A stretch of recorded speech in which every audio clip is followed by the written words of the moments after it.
Welcome back, everybody. Kelly with Tusk Armour.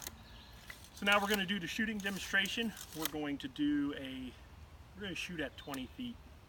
We're going to shoot AK-47. I'll just give you a quick rundown of what these are. This is a Yugo NPAP model. Has Ultimac rail.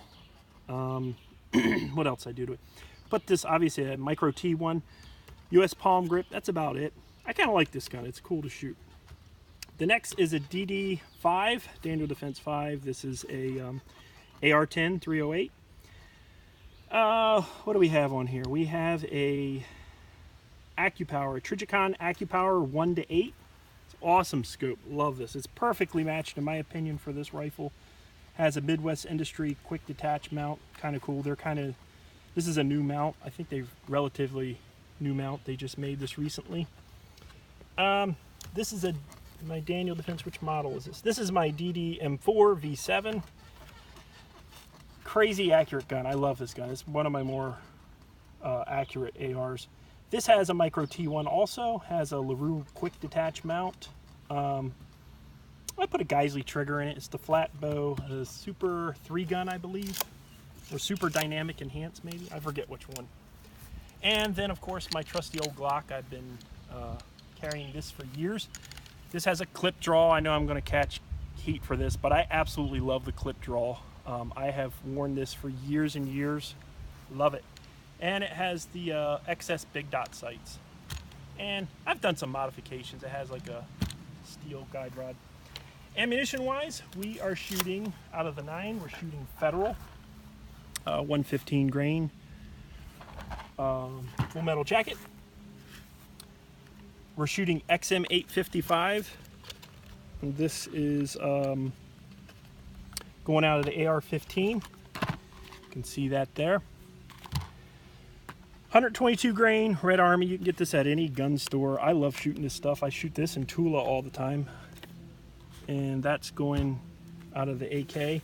And the 308 we have, I have some various. I have an MKE round. I have a PPU.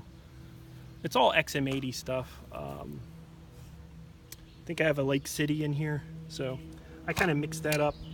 So what I try to do, I don't shoot any exotic stuff. I try to shoot stuff that the general public can buy anywhere, whether it's at Walmart or Cabela's or Bass Pro, any local gun shop.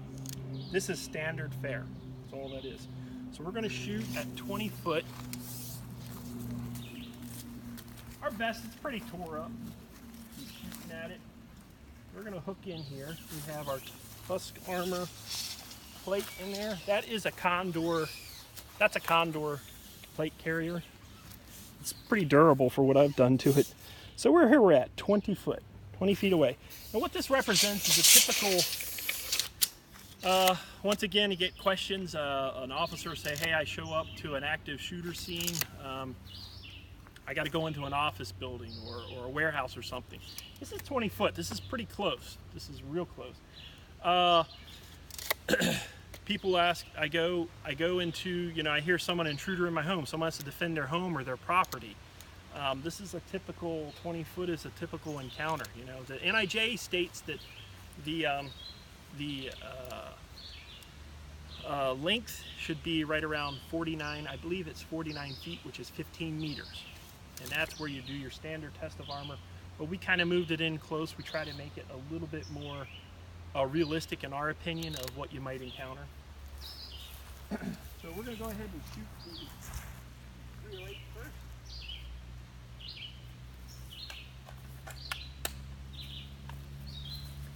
All right.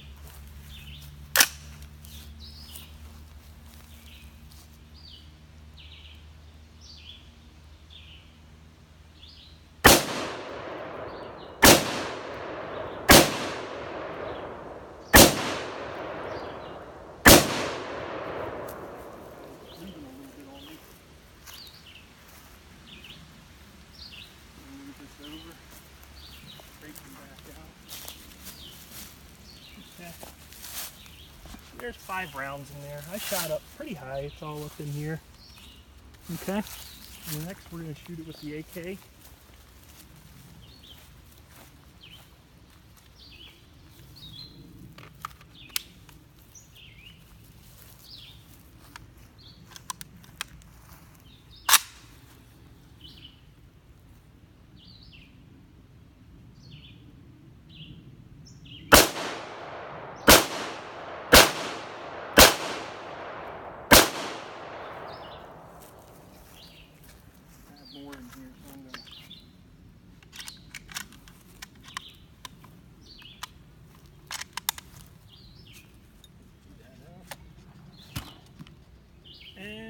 Next is the XM855.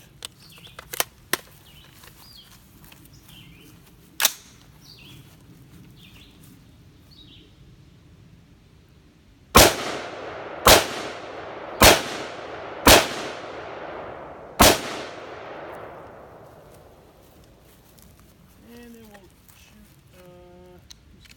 9mm.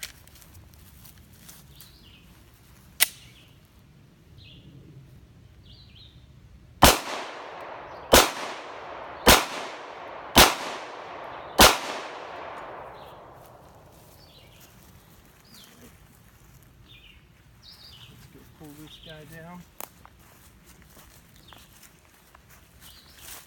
You can see a lot of this is centered up in here. I guess we can pull this off right here.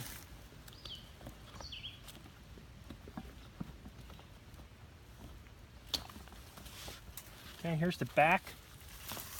Here's the back of our, nothing on this guy here. It's a little bit of abrasion from the tube hitting him. Let's rehang this. Let me pull this out of here. Pull me up. There we go. All right. So here we go.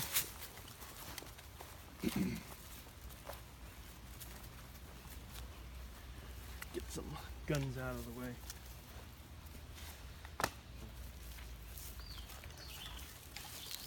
Okay, so you can see here, it's pretty beat up. This thing's taking a beating here.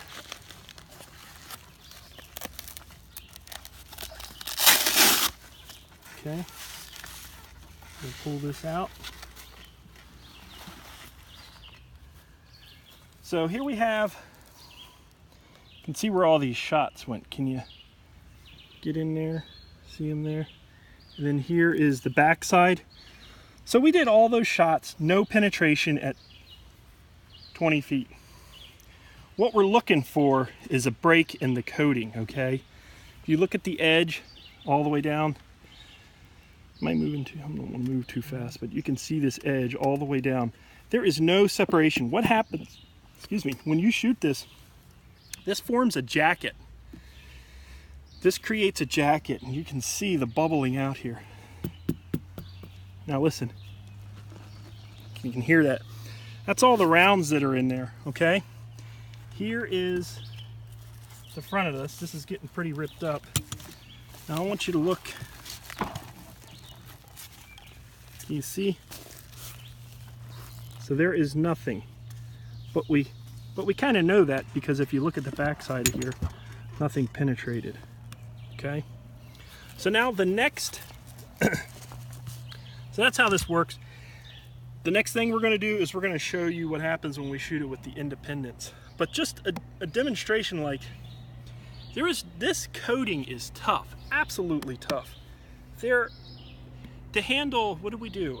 5, 10, 15, 20 rounds. 20 rounds at a distance of 20 feet. Would have destroyed any other coating. You would have been able to pull it off, or you would have seen what would have happened is this would eventually gravity would make this fall. So this is just torn up from the bullet, but going through it, but what you would have is this would have fallen out, okay, and this would have separated.